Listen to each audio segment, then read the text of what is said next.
Hey, what is up guys, Zero here, welcome back to yet another lorcana video and welcome officially to set 5. From here on out we have set 5 gameplay. I've gotten through my backlog of set 4, so on to newer and better things. With a new set, I thought it'd be a good time to try and spice things up a bit, so if you've been here a while, you'll notice I've changed the setup a little bit. I didn't really like how the card images I was adding before were kind of just floating around, so I added a little overlay here. Let me know down below what you think, if you like the new setup or not. But yeah, you know, just trying some new stuff out, new cards, a new setup, new thumbnail, and a new game mat apparently. I actually forgot to bring my play mat this week, but my local game store was nice enough to lend me one of theirs. This is local league night again, as per usual. We are on game 1, and of course right off the bat we are up against seemingly the boogeyman of set 5. Everyone seems to be slightly concerned about Hyper Aggro at the moment, thanks to the introduction of the new Daisy Duck Donald Date card. So this version is Amber Amethyst, which I think a lot of the like Hyper Aggro versions seem to be these two colors at the moment. But yeah, we are playing Blue Steel as per usual.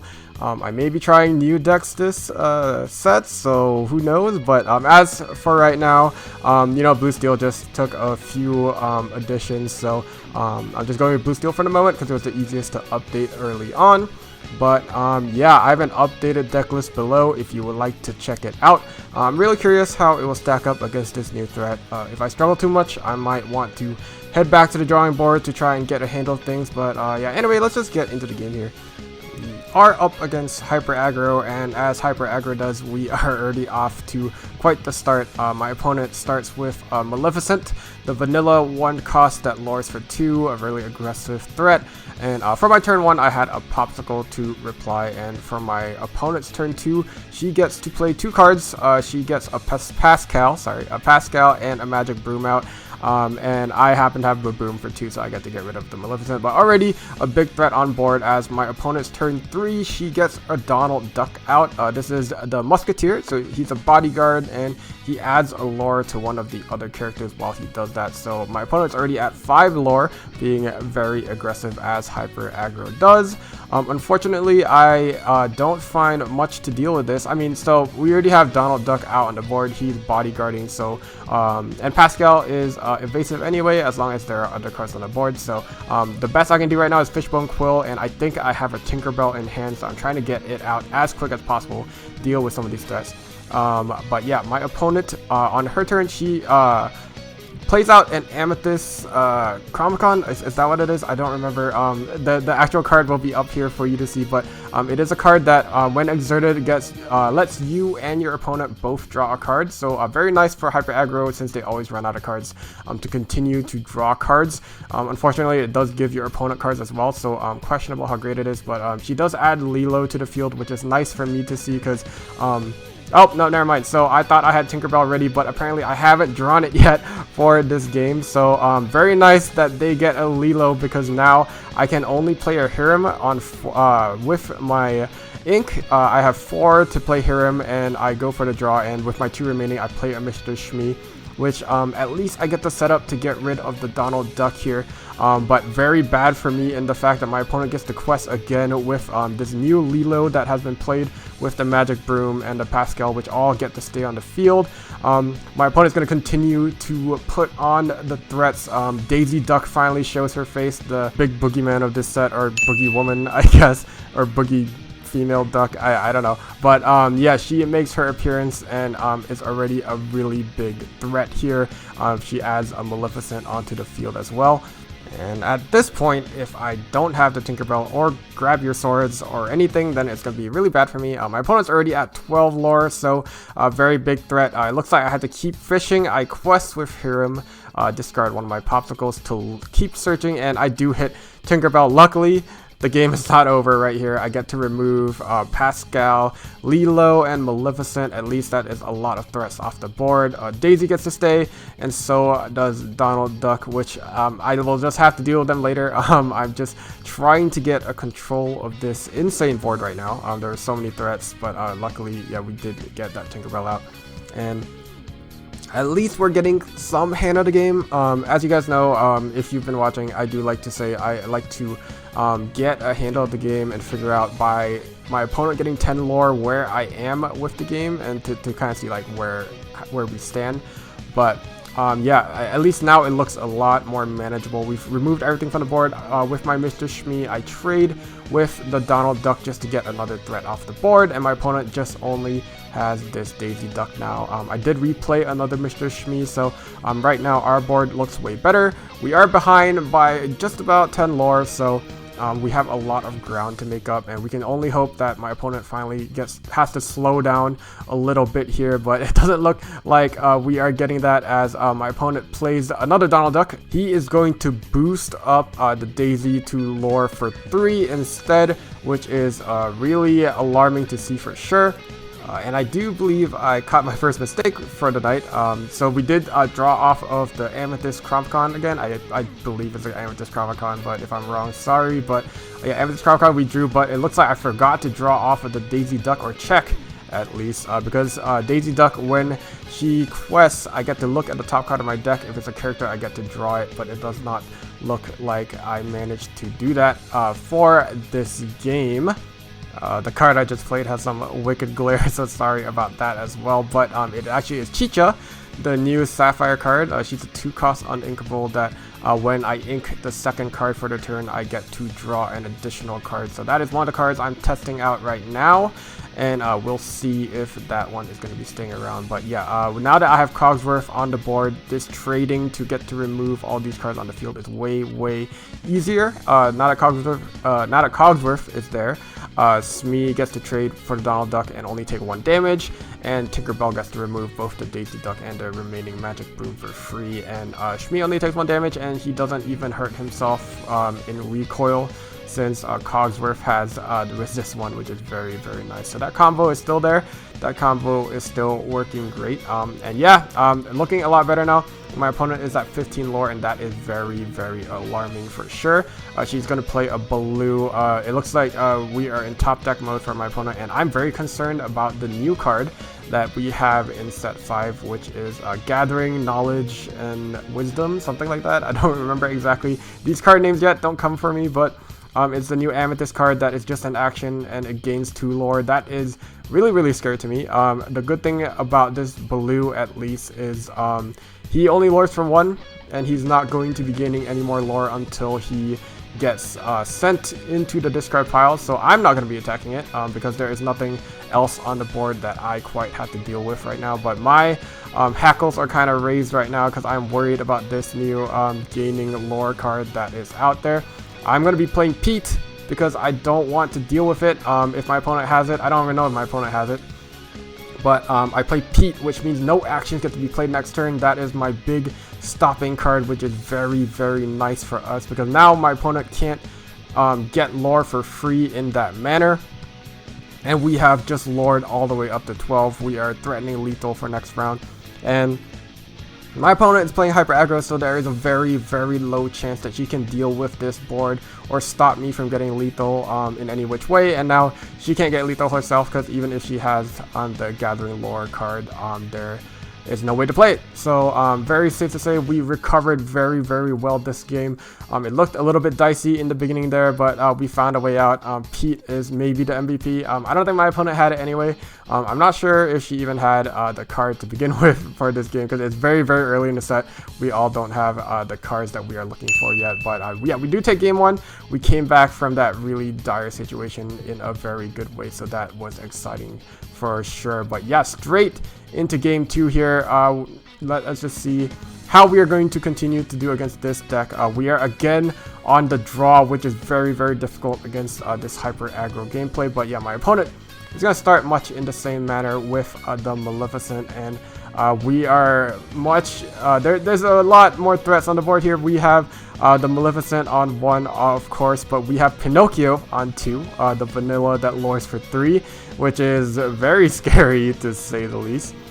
On my turn, I make probably what is the biggest blunder of this game, but I decide to play Shmee on 2, forgetting about a key card my opponent has that she also happened happens to have in hand, which is not great for me, but she has the Befuddle to send my Shmi back to my hand. This is a huge mistake because I have a Baboom in my hand right now. What am I doing? I'm getting so very antsy, I guess, or very clumsy with my gameplay here. I should just Baboom the Pinocchio and save myself this 3 lore that he's about to gain.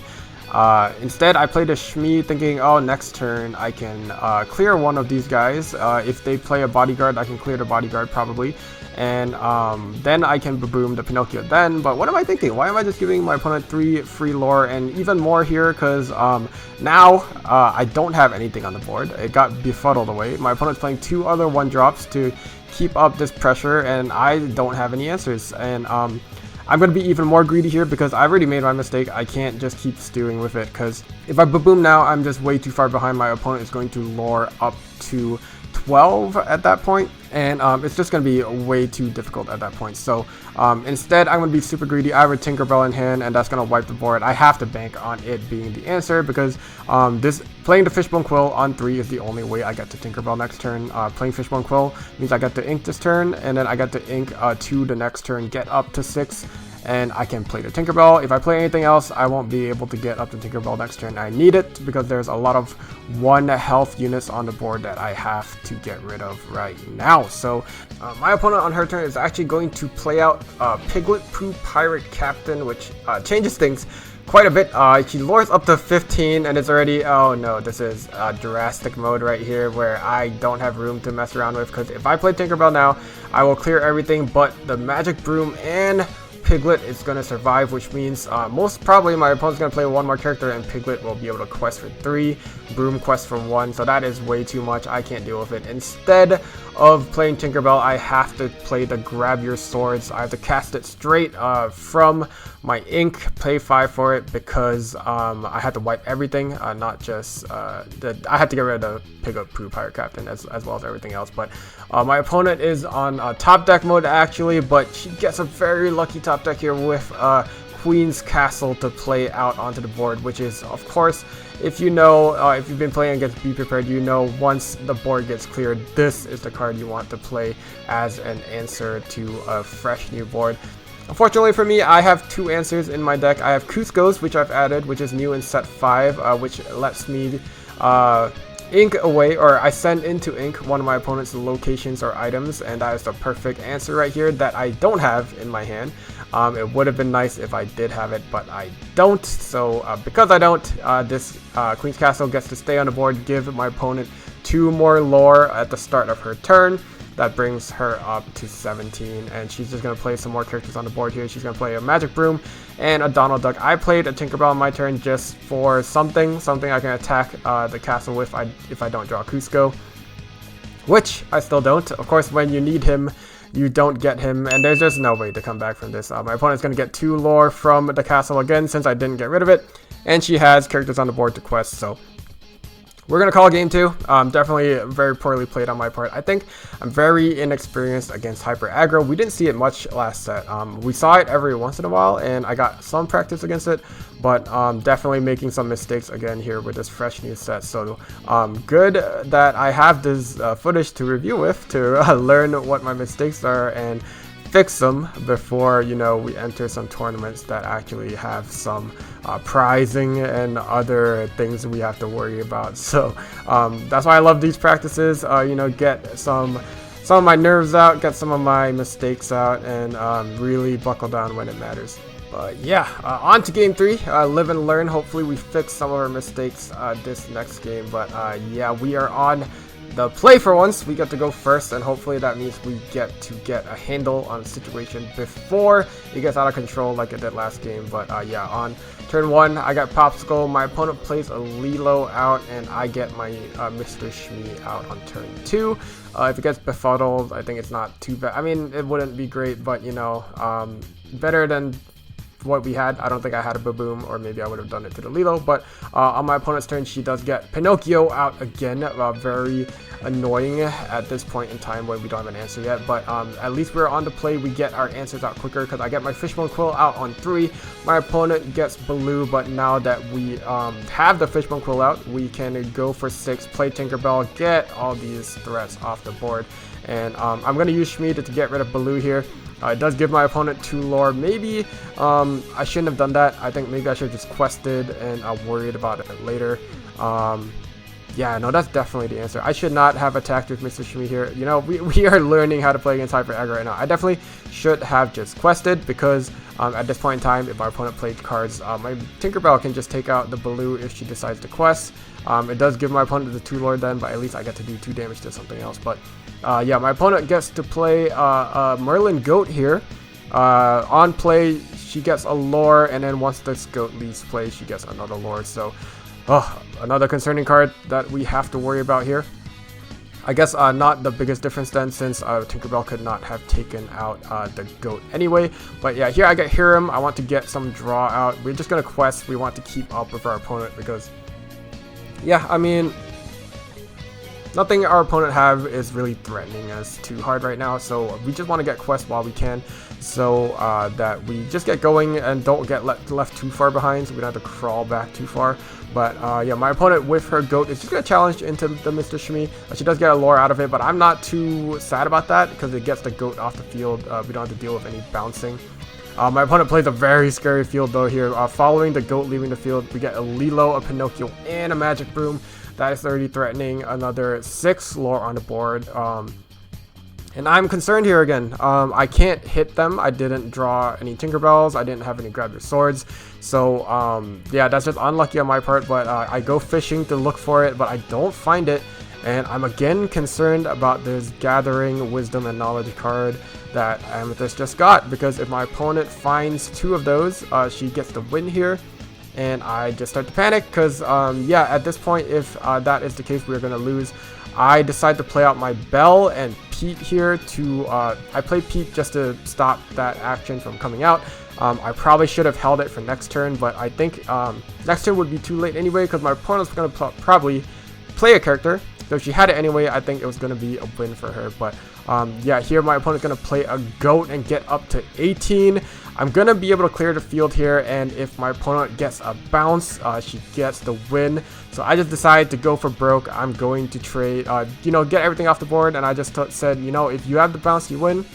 My opponent does make a mistake coming up. I don't want to say any more spoilers, but it is coming up. But I think she gets a little overwhelmed here because she is also looking for bounce. She knows she's looking for bounce because questing with goat and bouncing it means that she wins the game. So when she doesn't see it, I think she just, you know, thought that she didn't have it. And my board looks super threatening with this Belle, with the Tinkerbell, and I have all these characters on the board. I played a new Beast, or I played Beast Tragic Hero to add into this roundup. I do trade off the field, but yeah, as you're going to see, my opponent actually draws Donald Duck Musketeer, which also gets the win because it adds 1 lore to this goat and lets him quest for the win. But my opponent just forgot, didn't see it because I think she focused too much on bounce. Maybe because I said it, so maybe I jinxed it. But yeah, you know, it was a really fun game. It was definitely supposed to be my opponent's win here, but it's a small misplay, unfortunately. But you know, you live and learn. I made a lot of those this game too, so I think everyone is allowed to make some here. But yeah, still a fun game. I'm excited to see how Hyper Aggro evolves in this set. But yeah, let me know what you guys think. If you enjoyed this new setup, let me know yeah, how everything looks, and I hope you enjoyed this video too. If you did, definitely, you know, like the video. It always helps me out, and subscribe to be able to see more in the future. I'm going to be fine-tuning this deck as well as bringing more decks. But yeah, hope you guys enjoyed. Let me know what you think, and I'll see you guys next time. Ciao.